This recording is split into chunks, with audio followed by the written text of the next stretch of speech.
ফরজ সালাতের পর পড়বেন, মরলে জান্নাত। আপনি বলছেন ভাবছেন যে এত সহজ জান্নাত? জি, বিশ্বাস করেন জান্নাত খুবই সহজ। আল্লাহ যে কোনো বললে আপনাকে আমাকে কি করছে? জান্নাতের দেওয়ার ব্যবস্থা করে দিয়েছে। কেন?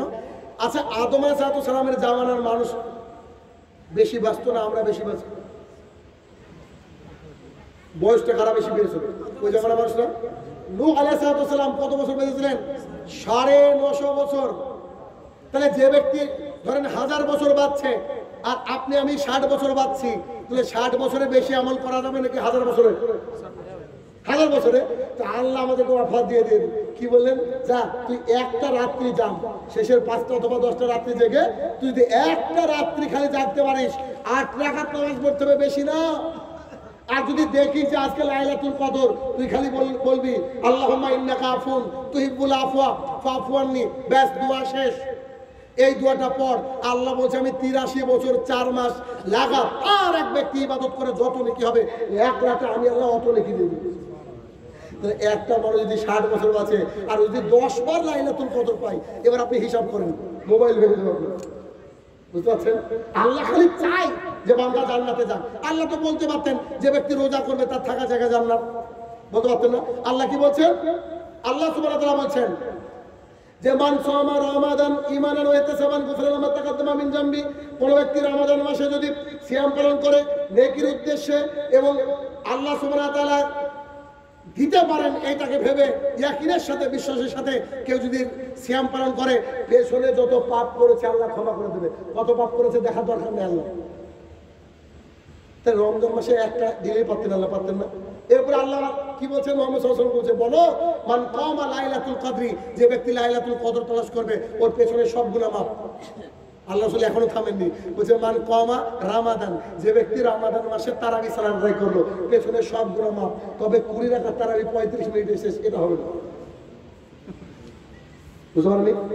আমাদেরও যারা আহলুল হাদিস তাদেরকে অনেক সময় দেখা যাচ্ছে যে 8 রাকাত তারাবি পড়তে 8 ঘন্টা সময় নিচ্ছে। আসলে নাই কত পড়েছেন এবার বলেন? ক ঘন্টা পড়েছেন তারাবি? 1 ঘন্টা হয়েছে? 1 ঘন্টা হয়েছে? 1 ঘন্টা, 1 ঘন্টা বা 45 মিনিট। আমাদের বেশি হয়নি, 2 ঘন্টা 15 মিনিটের আশপাশে। এক বিয়াদব আমাদেরকে বলছে, গত বছর কি তার আগের বছর ঠিক মনে নেই, এক বিয়াদব বলছে এরা নামাজ চোর, মানে 20 কেন পড়ি না, 8 পড়ি। তা আমার কাছে রিপোর্টটা আসলো, আমি দেখলাম যে হুজুরকে প্র্যাকটিক্যাল দেখাতে হবে। তা বললাম তুমি ওকে ফুসলিয়ে পারো আর গরুর ঠ্যাং দিয়ে পারো, ওকে কিন্তু আমাদের মসজিদে একদিন আনতেই হবে। অনেক ফুসলিয়ে ফাসলে বলছে হুজুর চলেন যাই ওই মসজিদে সালাত আদায় করে আসি। তো চলো, অসুবিধা কি, 8 টাকা পড়বো, বাড়িতে এসে বাদ বাকি পড়ে নেবো, ওর টার্গেট। ভাইরে ভাই, সালাত আদায় করার পরে ওকে আমি ঈদ পর্যন্ত দেখতে পাইনি, রাস্তাও দেখতে পাইনি। তো বেচারা একবার ওর মাজা শেষ, কোমর শেষ। ভাই রাসূল সাল্লাল্লাহু আলাইহি ওয়াসাল্লাম হাদিসটা বলেছেন মান কামা রমাদান, রাসূল সাল্লাল্লাহু আলাইহি ওয়াসাল্লাম বলতে পারতেন মান সাল্লা রমাদান, যে ব্যক্তি রমাদান মাসে মানে সালাত আদায় করতেন বলেননি, বলছে যে দাঁড়িয়ে থাকতো। এই কমা মানে দীর্ঘক্ষণ দাঁড়িয়ে থাকতেন। আয়েশা রাদিয়াল্লাহু তাআলা বলছেন মুহাম্মদ সাল্লাল্লাহু আলাইহি ওয়াসাল্লাম কেমন নামাজ পড়েছে ও তোমরা আমাকে জিজ্ঞাসা করো না, ও জিজ্ঞাসা করো না। এত লম্বা কিরাত, এত লম্বা কিরাত। সাহাবীরা বলছে যা আজকে মনে হয় সাহারি খাওয়া শেষ। আপনার আমার মতো সাহারি খেত না, এক ডালি খাবার খেত না, তারা একটা বা দুটো শুকনো খেজুর পেত। আরে একটা বা শুকনো খেজুর তো এমনি অজু করতে করতে খেয়ে ফেলা যায়। বলছে আজকে মনে হয় শেষ আমাদের অবস্থা। আর আমরা উল্টো, প্রথম রাতে মুহাম্মদ সাল্লাল্লাহু আলাইহি ওয়াসাল্লাম বেরোলেন, অনেকক্ষণ নামাজ পড়ালেন, পরের রাতে অর্ধেক রাত্রি, তারপরের রাত্রি সাহাবীরা কি বলছে মনে হয় আজকে ফালা হয়ে যাবে, সাহারি হয়ে যাবে। তো প্রথম দিন যা লোক ছিল তার চেয়ে পরের দিন বেশি, পরের দিন যা লোক ছিল তার চেয়ে অনেক অনেক বেশি। আর আমাদের প্রথম 5 দিন লোক বেশি হয়, তারপরে লোক আর নাই, আবার 27 রমজান থেকে একটু আসে, ঠিক না? ঠিক উল্টো। সাহাবায়ে কেরামরা কত কষ্ট করতেন। আরে যেই আমাদের মসজিদে একটু এই 2 ঘন্টা বা সামথিং সালাত হয়েছে, কিছু কিছু মানুষ বলছে জাহান্নামে যাবো, নামাজ পড়বো না। খুব ভালো লাগে মাস্টারি করা, তো পাটের ভুল নিরালে বুঝতে পারতাম। তোমাকে কে বলেছে? এই জন্য দেখবেন একটা শেষের দিকে একটা খুতবা আছে, খুব গরম করে খুতবা দিয়েছিল। যে আপনাকে কে বলেছে সাহাবায়ে কেরাম আপনার চেয়ে আমার চেয়ে বেশি খাটতো না? আরে তা তো ফ্যান পাখাও কিছু ছিল না। এই সৌদি আরবের বুকে আপনি চলে যান, এখন কাউকে জিজ্ঞাসা করেন, সব সময় প্রায় 45 থেকে 50 ডিগ্রি সেন্টিগ্রেড থেকে। আমি 3 বছর ছিলাম, আমি জানি। ওই মেহনতি মানুষগুলো রাসূল সাল্লাল্লাহু আলাইহি ওয়াসাল্লামকে বারবার করে বলতেন, আর কিছু নাই, আর কিছু নাই, একটু বলেন না, আমি নেকি পাবো, নেকি পাবো। আর এরা বলছে আর কমানো যায় না, আর কমানো যায় না। আবার যদি বাইসেন্স একটু কিরাত লম্বা হয় তো পিছন থেকে লুক দেয়, ভয় কি হয় না এই ঘটনা? আল্লাহু আকবার। তাহলে ভালো কাজের আদেশ করতে হবে, এরা যেটা ভালো কাজ। আর রাসূল সাল্লাল্লাহু আলাইহি ওয়াসাল্লাম বলছেন, কোন ব্যক্তি যদি মাগরিবের পর এই দোয়াটা পড়ে, ফজরের পর এই দোয়াটা পড়ে, পৃথিবীর কোন শক্তি তার কোনো ক্ষতি করতে পারবে না। কোন ব্যক্তি যদি কোন যানবাহন থেকে নেমে এই দোয়াটা পড়ে, পৃথিবীর কোনো কিছু তার ক্ষতি করতে পারবে না। দোয়াটা কি? ছোট্ট একটা দোয়া, আউযু বিকালিমাতিল্লাহি তাম্মাতি মিন শাররি মা খালাক। ছোট্ট একটা দোয়া পড়বেন, পৃথিবীর কেউ কোনো ক্ষতি করতে পারবে না, আল্লাহই পারবে না। একেবারে পীরের বুকের উপরে বসে গিয়ে বলছি, মাজার পূজারি হারাম। দেখছি লোকজন সবাই আমার দিকে, আমি নিজেও বুঝতে পারলাম না ঘটনা কি, নিজেও বুঝতে পারলাম না। তো পরে যে আমাকে কন্ট্যাক্ট করেছে সে বলছে ঘটনা কি? জলপাইগুড়িতে খালি পীর আর পীর, প্রথম আপনাকে আনলাম, আপনি এত ধুয়ে দিলেন, লোকগুলো এরকম হয়ে গেল কেন? ব্যাপারটা বুঝতে পারলাম না। আমি যে দোয়ার বল, বুঝতে পারেন? আল্লাহ তো বলে দিয়েছে তুই পড় না, আমি তোকে জিম্মেদারি দিচ্ছি। তাহলে লোকমান হাকিম ছেলেকে কি বললেন? 1 নম্বরে বেটা সালাত আদায় করো, 2 নম্বরে ভালো কাজের কি করো? আদেশ করো, ভালো ভালো কাজের কথা বলো। এরপরে বললেন অনহানিল মুনকার, অনহানিল মুনকার, অন্যায় কাজ থেকে মানুষকে দূরে রাখো। মানুষকে বলো যে ফ্রি ফায়ার পাবজি খেলা যাবে না। কি করা যাবে না? ফ্রি ফায়ার পাবজি খেলা যাবে না, এটা হারাম। এই রোগ আছে আপনার এলাকায়? আছে। মানসিক রোগী হয়ে যাচ্ছে মানুষ এই ফ্রি ফায়ারের জন্য। মানুষকে বলো এই ক্যারাম বোর্ড খেলা যাবে না, জুয়া খেলা যাবে না, দোকান পাটে পান বিড়ি জর্দা গুল সিগারেট বিক্রি হবে না। মানুষকে বলো যে জালসা লাগলে মেলা দেওয়া যাবে না। মানুষকে কি বলতে হবে? যে জালসা হলে মেলা দেওয়া যাবে না। কেন যাবে? আমি এখানে কোরআনের আয়াত পাঠ করব আর আপনার স্ত্রীকে জিলাপির দাম জিজ্ঞাসা করবে, এটা কি হতে পারে নাকি? অসম্ভব। তাহলে মানুষ যখন অন্যায় কোনো কাজ করবে কি করতে হবে? মানুষকে দূরে থাকতে বলতে হবে। কি হয়েছে?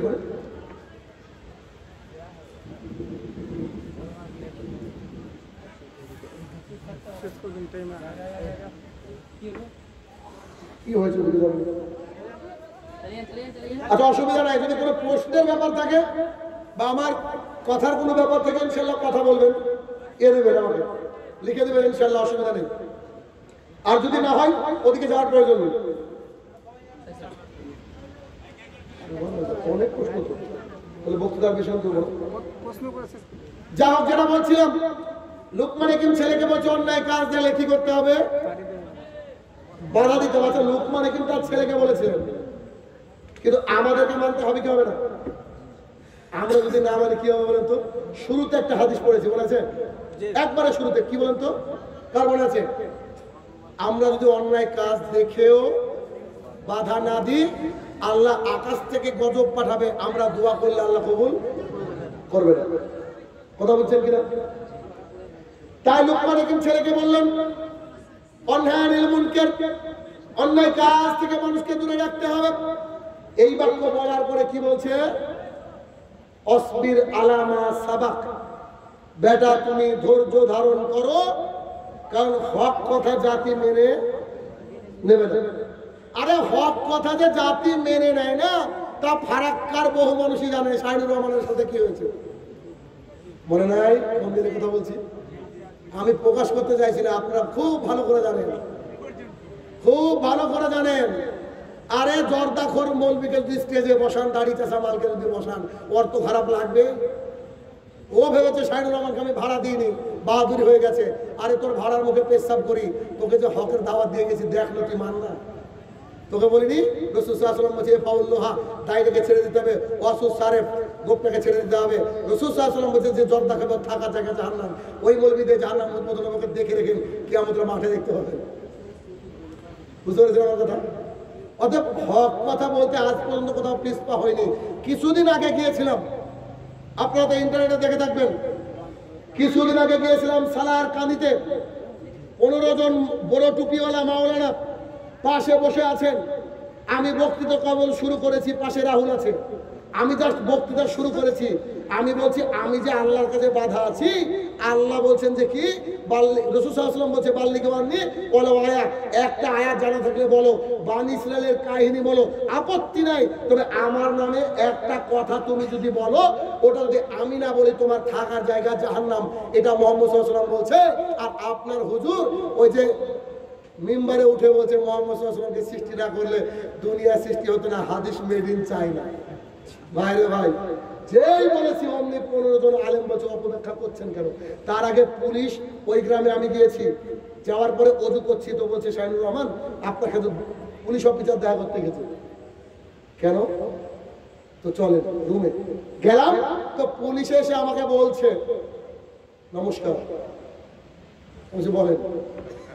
আরো কয়েকজন বলছে আপনি খুব সম্মানীয় মানুষ, তেল দিচ্ছেন, সম্মানীয় মানুষ, খুব বড় মাপের মানুষ, আপনাকে একটা অনুরোধ করবো, হাত দুখানা জমা করে নিয়েছে, ডোন্ট টেক ইট আদারওয়াইজ, এভাবে বলছে আর কি।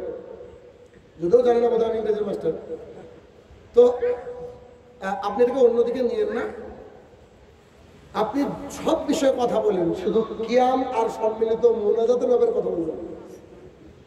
বুঝতে পেরেছেন? কি সুন্দর কথা। তো আমি তো আজ পর্যন্ত তোমার বাপকেও ছাড়িনি, এটা জানেন। তা আমি বললাম স্যার খুব সুন্দর লাগলো আপনার কথা শুনে, তবে একটা প্রশ্ন করবো, আপনার নাম? কেন আমি নাম জানতে চাইছি একটু পরে বলছি। স্যার আপনার নাম? অমক। নাম বলছি না, অমক। তা বললাম আপনি হিন্দু মানুষ হয়ে কি করে বুঝলেন যে কি আমার সম্মিলিত কথা বুঝলেন? আপনি কি করে বুঝলেন? আপনি দুর্গা বুঝবেন, কালী বুঝবেন, কিন্তু সম্মিলিত মোনাজাত আর কিয়াম আপনি কি করে বুঝলেন? তখন বেচারা বিপদে। আমি এই এলাকার কিছু মানুষ লিখিত অভিযোগ করেছে আমাদের ব্যাপারে। আরে না না না, আমি আপনি কি করে বুঝলেন? আপনি বুঝেন তো কিয়াম কাকে বলে বলে হারিয়ে গিয়েছে। ওর মা কি করছে? নাম কি?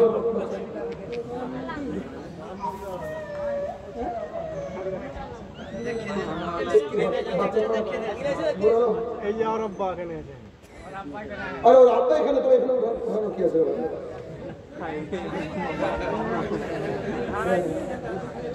ওইটাই তো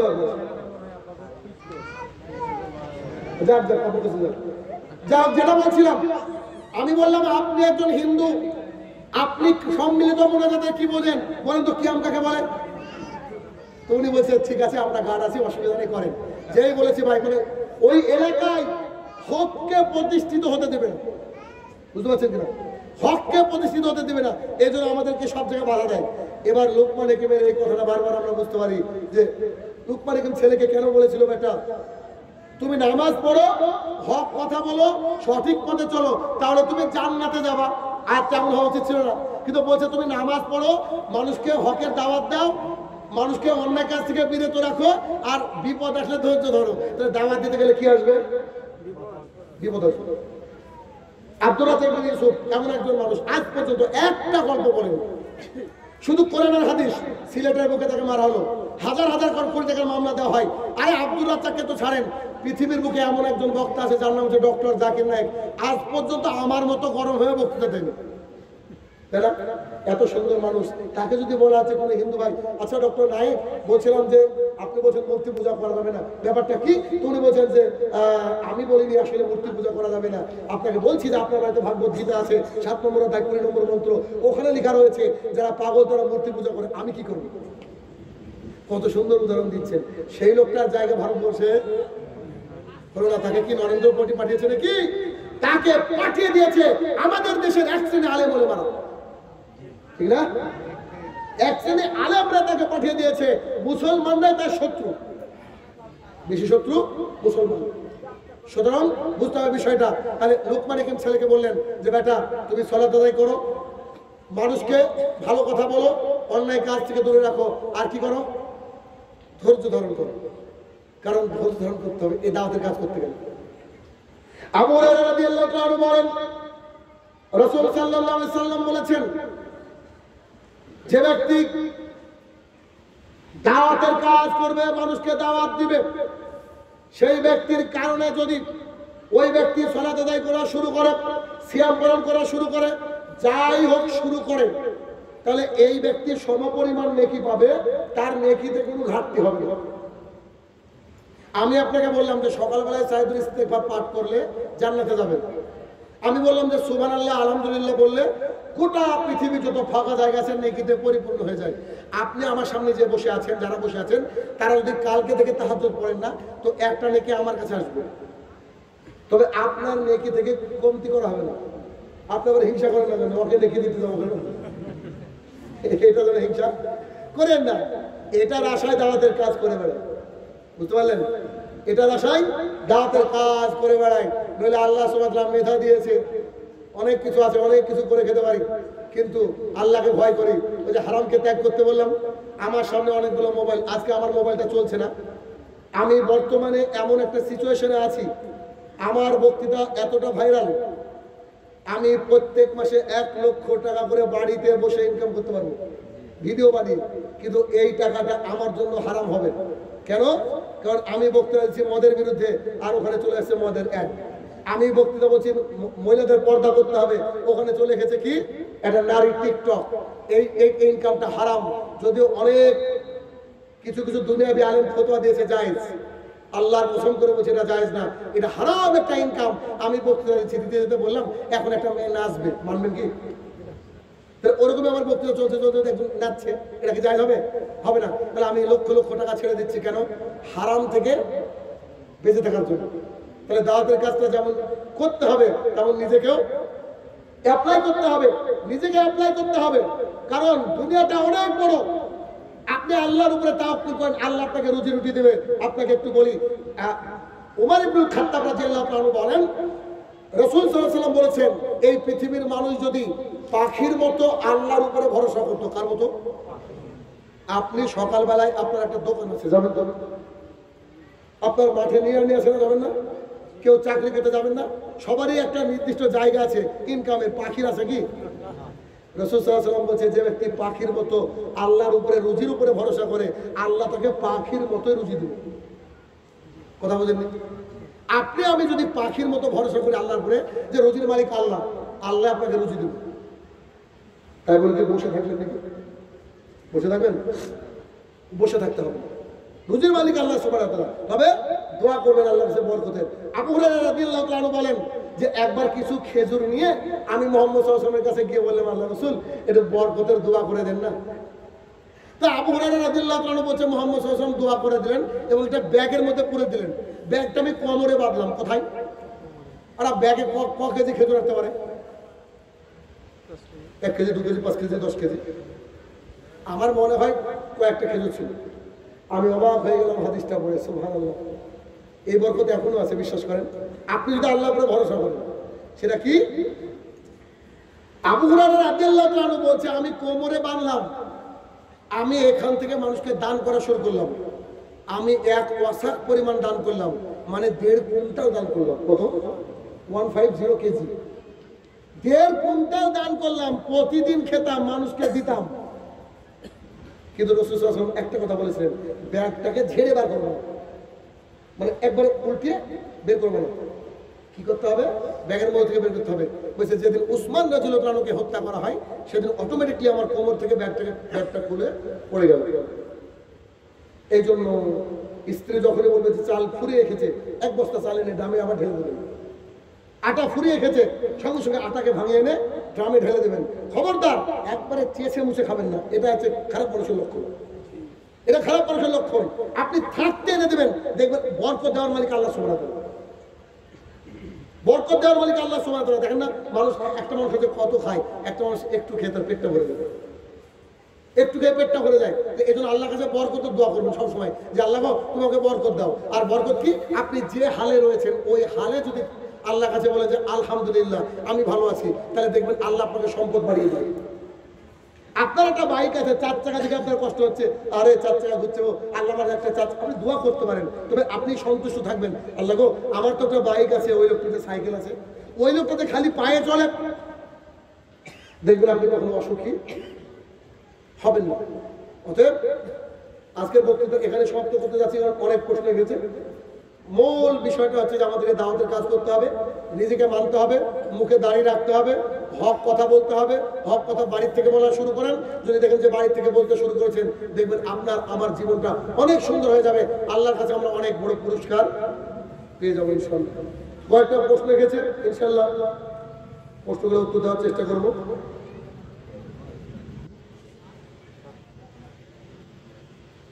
আচ্ছা, একজন বলছে আসসালামু আলাইকুম, মৃত ব্যক্তির খবর কোনো বাদ্যযন্ত্র দেওয়া যায়, যেমন মসজিদের মাইকে বা রাস্তায় প্রচার করা যায় কি?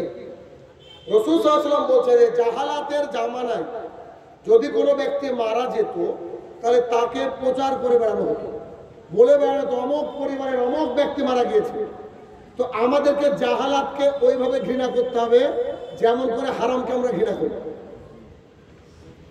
আপনার মেয়েটা খালি মাধ্যমিকে ফেল করেছে, আপনি কি বলতে চান নাকি আমার মেয়েটা ফেল করেছে? গোটা পাড়ার লোক জানে কি করে?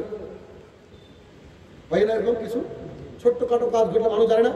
একজন মানুষ মারা গিয়েছে এটা কেন বলতে হবে? জানবে না মানুষ? আমার কথা হলো, শোনেন, আমার কথা হলো যে আমি 33-এ পাশ হবো না, আমি 100-তে পাশ হওয়ার চেষ্টা করবো। কথা বুঝছেন কিনা? কথা যদি কারোর বিরুদ্ধে যায় একটু ভালো করে বুঝবেন যে যে বিষয়ে প্রশ্ন উঠেছে ওই বিষয়ে আমি করবো না। কথা বুঝলেন? যে বিষয়ে প্রশ্ন উঠেছে ওই বিষয়ে আমি কি করবো? করবো না। আমার এক চাচা মারা গেল, বলছে মাইকে বলা যাবে না, আমি যাবে না, যে প্রচুর মানুষ হলো জানা যায়। আমরা এরা কোথেকে আসলো? ভাই এখন মোবাইলের জামানা, একটা মানুষ মারা গেলে 1 মিনিটে আপনি না জানতে জানতে আপনার ছেলে সৌদি আরব আছে, কেরালা আছে, জানতে পারে না, ওই এবার ঘুরিয়ে বলে যে অমুক মারা গেল না। আমি বসে আছি, আমি জানি না আমার চাচা মারা গিয়েছে, আমার ভাই সৌদি আরব থেকে ফোন করে বলছে শুনেছিস খুইদাব্বা মারা গিয়েছে। আশ্চর্য বিষয়, আমি যেখানে আছি সেখান থেকে আমার যে চাচা মারা গিয়েছে তার দূরত্ব 2 কিলোমিটার, আর সৌদি আরবে ক কিলোমিটার দূরত্ব আমার জানা নেই। বুঝতে পেরেছেন? অতএব এগুলো প্রয়োজন নাই। আসসালামু আলাইকুম, বেনামাজি সর্দার মুসলিম সমাজে চলবে কি? যদি এলাকার মানুষ হিজড়া হয় তবে চলবে, কারণ নেতা যদি কানা হয়। এখন আপনি প্রচার করে দিলেন আগামীকালকে বক্তা আসছে মোহাম্মদ শাহিনুর রহমান, মুখে বলতে পারেন না বোবা, হাসবে কিনা মানুষ? আরে ভাই বোবা কি বক্তা হয় নাকি? তো যে সর্দার হবে ও তোমাদের নেতা নাকি? সর্দার মানে নেতা কিনা? আমাদের তোমার নাই কিন্তু এই সিস্টেম, মানে সমাজের নেতা মনে হয় নাকি? তো সমাজের যে নেতা হবে ও বেনামাজি হয় কি করবে না ভাই? ওকে তো আগে রিজেক্ট করতে হবে। যে লোকটা আপনি সমাজে যখন নেতা বানাবেন না, তখন তাকে গোপনে ডেকে বলবেন তাহাজ্জুদ পড়েন চাচা, জি বাপ পড়েছে টুকটাক, জি আপনাকে কথা বুঝেন নি? এমনকি মসজিদের যারা সভাপতি, ক্যাশিয়ার, সেক্রেটারি, এরাও তাহাজ্জুদ পূজারী হতে হবে, নইলে পায়খানা ওই যে রেল স্টেশনে পায়খানা আছে না, ওই পায়খানা পাহারা দেয় মুচিতে, আর মসজিদ আল্লাহর ঘর পাহারা দেবে মুচি। যে নামাজ পড়ে তো মুচির চেয়েও খারাপ। কথা বুঝলেন কথাটা? যে নামাজ পড়ে না ও মুচির চেয়েও খারাপ। কারণ কি বলতো, মুচির সরাসরি জাহান্নাম, আর একে মেরে মেরে জাহান্নামে দেবে, মানে মুসলমান নাম এই জন্য। অতএব এই সর্দারকে চেঞ্জ করতে হবে। সর্দারকে জানি না, গাড়ি আমাকে আটকা ব্যাস কিনে বুঝতে পারছি না। ভাই প্রশ্ন টাইপ করেছে কত? আসসালামু আলাইকুম। ওয়ালাইকুম আসসালাম রাহমাতুল্লাহি ওয়া বারাকাতুহু। ফরজ গোসলের সময় কি ওযু করতেই হবে, না পুরো শরীর ভেজানো এবং কুলি এবং নাকে পুরো অংশ ভেজালে হবে? ইতি মেহমুদ হবে। এইরকম প্রশ্ন করবেন, কাউকে অপমান করার জন্য নয়, যেগুলো জানা খুবই প্রয়োজন। এটা তো বিষয় হচ্ছে ফরজ গোসলটা কেমন, এক কথা শুনে বুঝলেন। অনেকে জানে না ফরজ গোসল। ফরজ গোসল না করে যদি আপনার ফারাক্কার ব্যারেজ থেকে লাফও মারেন না, সারাদিন যদি গাধন, তাও হবে না আপনার নামাজ। ফরজ গোসল জানতে হবে। শুধু বীর্যকে ধুয়ে ফেললে ফরজ গোসল হয় না। একবারে শর্ট বলছি, বীর্যপাত হয়ে গেল, স্ত্রী সহবাস হয়ে গেল, এই 2 কারণে ফরজ গোসল হয়। এবার আপনি কলতলায় চলে গেলেন, টিউবওয়েল তলায় চলে গেলেন, নদীতে চলে গেলেন, হলো? আগে 2 হাতকে ধুয়ে ফেলবেন পানি নিয়ে, মগ বন্যা যা আছে, ভেতরে হাত ঢুকাবেন না, 2 হাতকে ধুয়ে ফেলবেন 3 বার, হলো? ডান হাতে মগ বা বদনা ধরবেন, যেখানে যেখানে বীর্য আছে সেখানে পানি ঢালবেন, বাম হাত দিয়ে কসলাবেন। ক্লিয়ার? এরপরে হ্যান্ড ওয়াশ, সাবান, মাটি যা পাবেন তাই দিয়ে 3 বার হাত ধুয়ে ফেলবেন। হলো? এবার পানি নিয়ে নিলেন, বিসমিল্লাহ, অজু। ঠিক আছে? যেমন করে অজু করে ঠিক কেমন করে অজু করবেন, দুটো জিনিস মাথায় রাখবেন। এক, নাকের মধ্যে পানি দিয়ে মুখে বের করতে হবে, একটু কষ্ট হবে, কাশি উঠবে, মানে নাকের ভেতর অংশ যেন ভিজে, হ্যাঁ, ভালো করে হাত গড়গড়া করতে হবে, মানে গলার নাকটা ভিজে। হলো? এটা। আর লাস্টে যে পা ধোয়া, এটা বাদ রাখবেন। অজু যা করে করেন সেম করবেন, পা ধোয়াটা বাদ থাকবে। হলো? এবার আপনার ডাবর থাক আর যা থাক বা শাওয়ার থাক, এখানে এভাবে হাত পাতবেন, 1 অঞ্জলি পানি হবে, মাথার মধ্যে মেসেজ করবেন, মেসেজ বোঝেন না? এভাবে প্রত্যেক চুলের গোড়ায় আবার নেবেন, আবার নেবেন, আবার 3 বার পুরো মেসেজ করে মাথাটাকে, কোনো চুলের গোড়া যেন শুকনো না থাকে। হলো? এরপরে এবার যে ডান দিক দিয়ে পানি ঢাললেন বা মাথার উপরে ঢাললেন, শাওয়ার ছেড়ে দিলেন, গোসল হয়ে গেল, যেখানে দাঁড়িয়েছিলেন ওখান থেকে টুক করে সরে আসেন, এসে এবার বদনা দিয়ে পানি দিয়ে দেন। এইটা হয়ে গেল ফরজ গোসল উইথ অজু। এই অজুতে আপনি নামাজ আদায় করবেন। শাহানু ভাই, আমি যে উলঙ্গ ছিলাম, আপনি উলঙ্গ করে ডবল উলঙ্গ থাকেন না, কোনো অসুবিধা নেই। উলঙ্গতে অজু ভাঙে না, অজু অত সস্তা না। বুঝতে পেরেছেন? বুঝা গেল? তাহলে এটা আছে প্রশ্নের উত্তর। এরপর আসসালামু আলাইকুম, অজু ভঙ্গের কারণে কোনো জায়গায় কি বলা আছে গান বললে অজু ভেঙে যাবে? হাদিস সব বিস্তারিত বলবেন। হাদিস হতো নাই, কি করে বলবেন? গান বললে অজু ভাঙবে না, গান বলে ঈমান নষ্ট হবে। বুঝতে পারেননি? অতএব কেউ যদি মনে করে কোনো মেয়ের দিকে তাকিয়ে ফেলেছি তাহলে অজু করতে হবে না। কেউ মনে করে যে আজান হচ্ছে তখন মাথায় কাপড় দিতে হয়, এটা জাহালাত, মূর্খতা ছাড়া কিছু না। আসলে অজু ভঙ্গের কারণ কি বলেন তো? পায়খানার দাঁত দিয়ে আর পেশাবের দাঁত দিয়ে কোনো কিছু নির্গত হলে তবে অজু ভাঙে, বাদ বাকি তো অজু ভাঙে না। তবে উটের গোস্ত খেলে অজু থাকে না, কিছু তো আছে ব্যতিক্রম। এই তারপরে সালাম দিয়েছেন, ওয়ালাইকুম সালাম। কোনো ছেলে প্রেমের বাঁধনে ফেসে তার সাথে জেনায় লিপ্ত হয়ে গেছে, সে অবস্থায় সে কি করবে? সে যদি তাকে বিয়ে করে নাই তাহলে কি তোর গুনাহ, তোর লিখেছে, তার গুনাহ মাফ হবে না? তাকে কি করতে হবে? দেখেন, জেনা একটা ভয়াবহ পাপ, মহা অন্যায়। তবে জেনা যখন করে ফেলেছেন, এবার আল্লাহর কাছে তোবা করেন।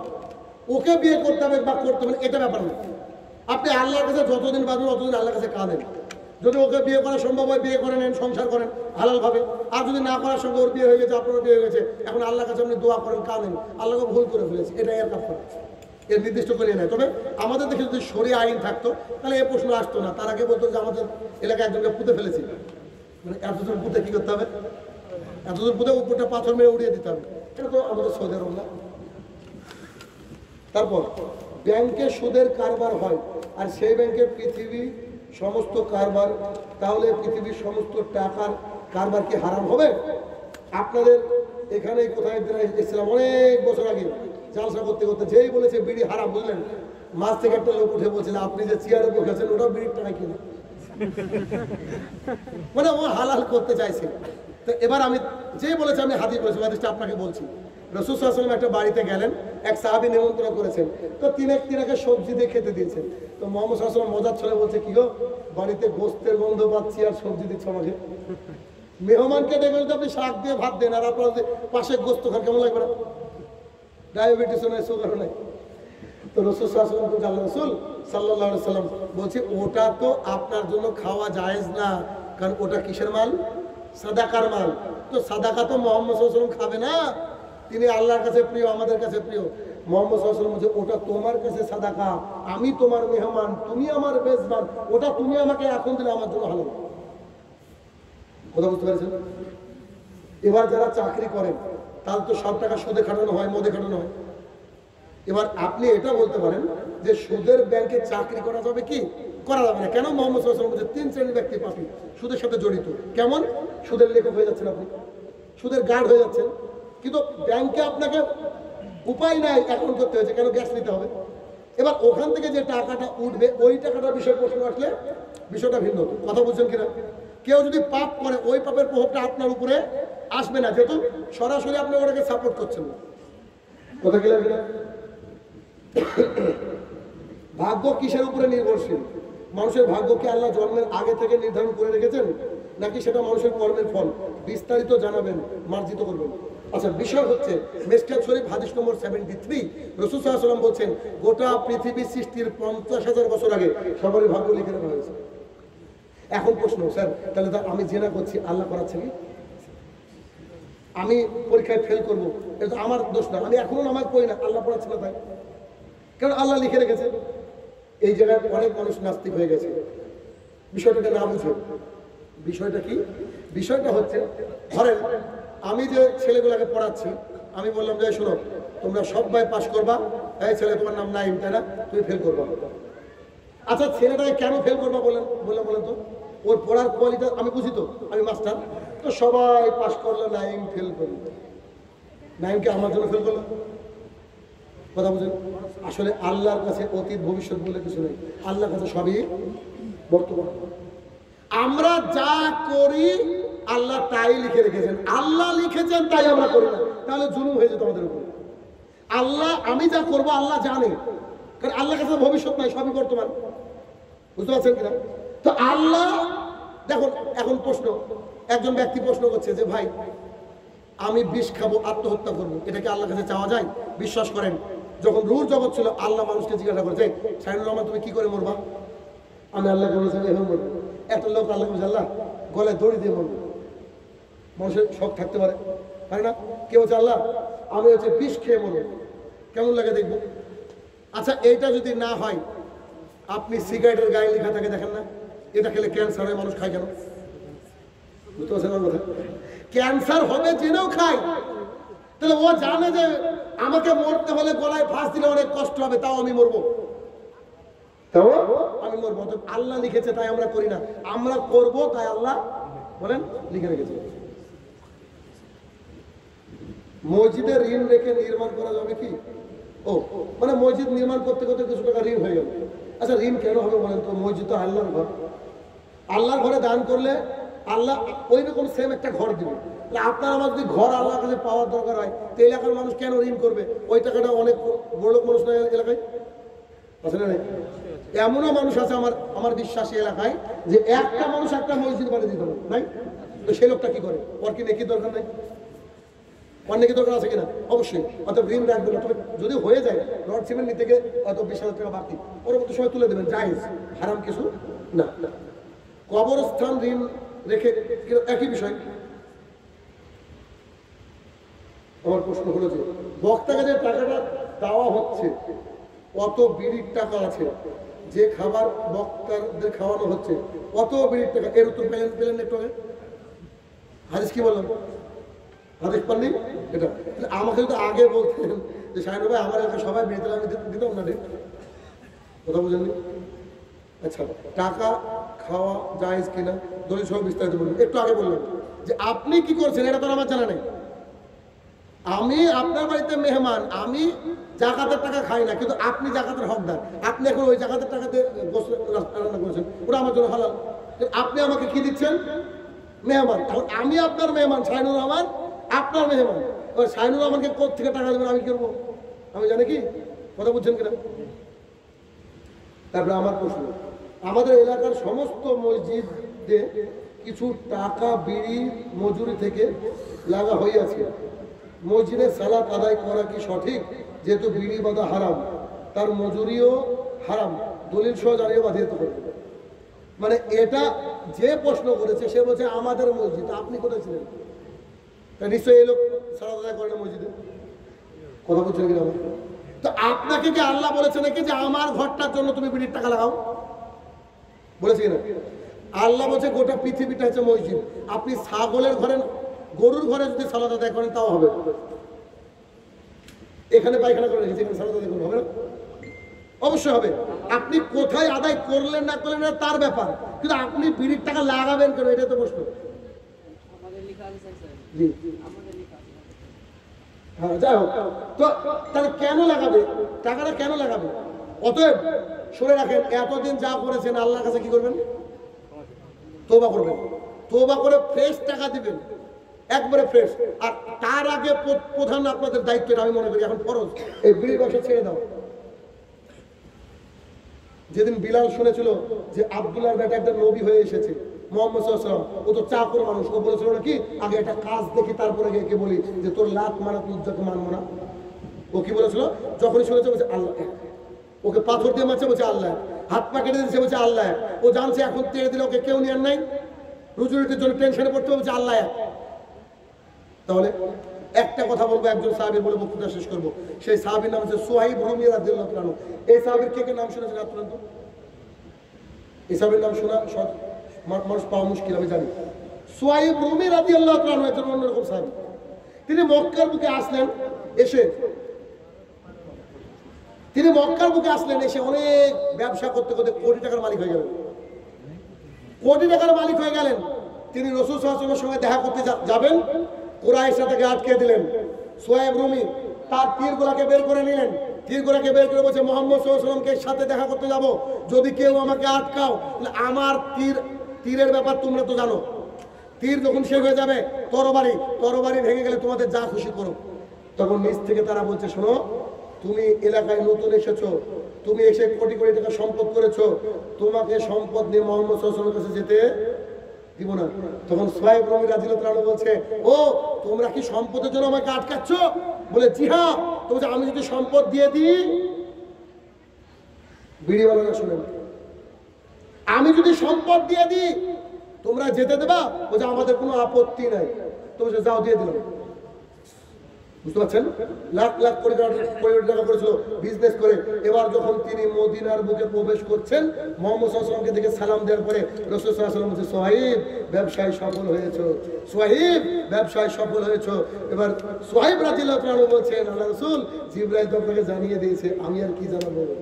কথা বুঝতে পারছেন? যে ব্যক্তি মুহাম্মদ সাল্লাল্লাহু আলাইহি ওয়াসাল্লামের সাথে একবার দেখা করার জন্য জীবনে সব সম্পদ দিয়ে দিয়েছে, ভিখারি তার বাড়ি ঘর নাই, 1 টাকা সাথে নাই, একটু খাবার তার সাথে নাই, সেই ব্যক্তি তোয়াক্কা করেনি। আর আপনি মনীষ খেলে খেতে পারবেন, পাটের জমি নিয়ে খেতে পারবেন, সেই লোক বিড়ি ছাড়তে পারবেন না আল্লাহর জন্য, আপনার নিজের জন্য? বলেন, এটা আপনার দায়িত্ব কর্তব্য। বলে শেষ প্রশ্ন উত্তর, টাকা দিয়ে ফিতরা দেওয়া যাবে কি? পৃথিবীর কোন আলেম নাই যে এটা বলেছে যে টাকা দিয়ে ফিতরা উত্তম। কথা বলছেন না? ভালো করে বুঝবেন। সব আলেম যারা টাকা দেওয়ার পক্ষে তারা বলছে উত্তম হচ্ছে খাদ্যশস্য দেওয়া, তবে টাকা দেওয়া জায়েজ। যারা উত্তম মানবেন নাকি জায়েজ মানবেন? যদি আপনি খালি জায়েজই মানতেন তাহলে আমাদের হানাফি ভাইদের সাথে ঝামেলা করার কি দরকার ছিল? আমি একটু আসতেই বলতাম, কি দরকার ছিল মসজিদ থেকে ঘাট ধাক্কা খাওয়া? একটু টুক করে দাঁড়িয়ে পড়তাম, ও ইয়া নবী সালাম আলাইকা করতো, আমি দরুদ ইব্রাহিম পড়তাম, এটা অ্যাডজাস্ট করতাম। শোনেন, গোটা পৃথিবীর মানুষ যদি মনে করে যে টাকা দিয়ে ফিতরা জায়েজ, আমি শাহিনুর রহমান বলবো ভুল পথে আছে তারা। কেন? রাসূল সাল্লাল্লাহু আলাইহি ওয়াসাল্লাম বলছেন আমার জামানার হচ্ছে সবচেয়ে সোনালী যুগ। কারণ আজকে দেখবেন অনেকে মানে দিন প্রচার করছে, ভিডিও করে, নাটক করে, আমি এটাকে জায়েজ মনে করি না। কেন? আল্লাহ বলেছেন যে মুহাম্মদ সাল্লাল্লাহু আলাইহি ওয়াসাল্লামের মধ্যে উত্তম আদর্শ রয়েছে। রাসূল সাল্লাল্লাহু আলাইহি ওয়াসাল্লাম যা করেননি তা ভালো হতে পারে না। তাহলে মুহাম্মদ সাল্লাল্লাহু আলাইহি ওয়াসাল্লামের জামানায় টাকা ছিল না গো? কি গো? আবু সাইদ খুদরি রাদিয়াল্লাহু তাআলা বলছে যে আমরা আছে 1 সা ফিতরা বের করতাম, 1 সা দিতাম, আমাদের খাদ্যদ্রব্য দিতাম। আর মুয়াবিয়া রাদিয়াল্লাহু তাআলা বলছে যে তখন গমের দাম একটু বেশি, বলছে অর্ধ সা দেবো, বলছে মানেন না আপনারা, আমার আপত্তি নাই, তবে আমি মানবো না। যে একজন তো আবু সাইদ খুদরি হওয়া লাগবে, বুঝেননি কথা? এবার আপনার প্রশ্ন, ভাই চাল বেলা জমে গেল, কেন জমবে? একেবারে শেষ রমাদান, বিসমিল্লাহ খেজুর মুখে পানি খেলেন, জাবাত জামা অবদালতুল রুকুন সাবাতুল আজম ইনশাআল্লাহ, মাগরিবের সালাত, আপনি আর আপনার বউ তাহলে আপনি একা বেরিয়ে যান, ফিতরা দিয়ে আসবেন, ফিতরা নিজে ঘাড়ে বই দিয়ে আসবেন। এটা আপনার দায়িত্ব। কেন? রোজা থাকা অবস্থায় একটা মিথ্যা কথা বলে ফেলেছেন, কোন নারীর দিকে তাকিয়েছেন, একটু বেফাইস মন্তব্য করেছেন, রোজাগুলা খাম হয়ে গেছে, এই খামগুলাকে সারার জন্য ফিতরা দিতে হবে। তো ফিতরা নিতে লোক আসবেন, আপনি যাবেন, ফিতরা আপনার উপরে ফরজ না? আপনি গিয়ে চাল দিয়ে আসবেন। শানু ভাই চাল যে ওর লাগবে না, ও ফিতরা নেওয়ার যোগ্যই না। কথা বলছেন না? ফিতর মানে খাবার, ফিতরা নেওয়ার যোগ্য না। অতএব এটা করেছে অনেক মসজিদ মাদ্রাসা বিভিন্ন জায়গায় এটা করছে, মানে মানুষের সুবিধা। তবে কেউ কেউ দিয়েছে যে দেওয়া জায়েজ, আমি বলেছি যে দেওয়া জায়েজ আর উত্তম, আমরা সবসময় উত্তমটার দিকে যাব। দেখেন আমরা কেউ কিন্তু দাঁড়িয়ে পানি খাই না, খুব রেয়ার কেস, তাই না? বসে খায় কেন? কারণ বসে খাওয়া উত্তম, দাঁড়িয়ে খাওয়া বলেন সুতরাং আল্লাহ আমাদেরকে সঠিক বুঝদান করুক, আল্লাহুম্মা আমিন। এতক্ষণ যে কথাগুলো শুনলাম বললাম অবুদ্ধ আমি সহ সবাই যেন মেনে চলতে পারি সেই তৌফিক আদা করুক, আল্লাহুম্মা আমিন। হে আমার প্রতিপালক, এলাকার মা বোনেরা তাদের শরীরের মূল্য বুঝে যেন আগামী দিনে বোরকা পড়তে পারে, তার তৌফিক আদা করুক, আল্লাহুম্মা আমিন। হে আমার প্রতিপালক, যারা জলসার আয়োজন করেছে তারা যেন হক করে চলতে পারে মামুন, তার তৌফিক আদা করুক, আল্লাহুম্মা আমিন। হে আমার প্রতিপালক, মজলিসের দোয়া পাঠ করে যাবেন, মজলিসের দোয়া পাঠ করে যাবেন। হে আমার প্রতিপালক, শেষ দোয়া ডক্টর জাকির নায়ক আল্লামা দিলুর সাইদি আমরা যেন সমমহিমায় গোটা বিশ্ব জুড়ে দাওয়াতের কাজ করতে পারে সেই তৌফিক আদা করুন, আল্লাহুম্মা আমিন। আসসালামু আলাইকুম ওয়া রাহমাতুল্লাহি ওয়া বারাকাতুহু।